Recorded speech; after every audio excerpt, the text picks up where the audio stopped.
Hello, my name is Anthony Burokas of IEBA Communications, and today we're going to be looking at attaching an ENG servo zoom lens to a digital SLR, in this case a Panasonic GH2, and comparing it with the 14-140 zoom lens.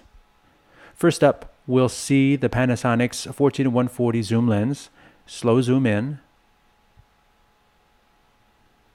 Starts out a little herky-jerky because you have to overcome the friction. And then it doesn't maintain a steady pace all the way through the zoom range because the mechanics inside the lens are not even throughout the zoom range. In comparison, we'll go with the servo zoom. It's going to start smooth, ramp up faster in the middle, and then slow down smooth at the end. Getting to the point, getting to the shot that we want to get to. Here's a different example. Exterior, let's do a rear window type movie thing. We want to draw attention to that center lower window up there. We're using the still photography lens now, and it's still not as smooth as it could be. It's kind of drawing more attention to itself than it is to the window.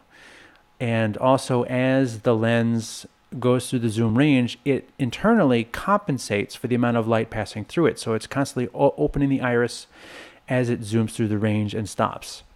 Now, in comparison, the external servo zoom lens is set at a particular f-stop, and once you start the motor at a certain rate of speed, it will continue at that rate of speed until you either stop or you run out of zoom range. In this case, it's a 16x lens, so it's going to go even further than the still photography lens that we were just using.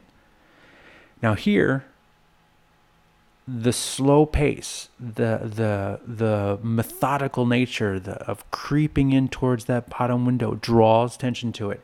You're building tension. You're making the viewer focus in on that center window, and you're like, oh, what's in that window? What are we going to? What is the, what are we driving at here?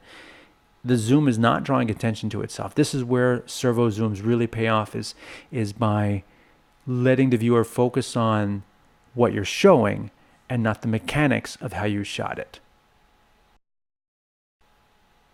And because this isn't a horror movie, there's nobody actually in the window.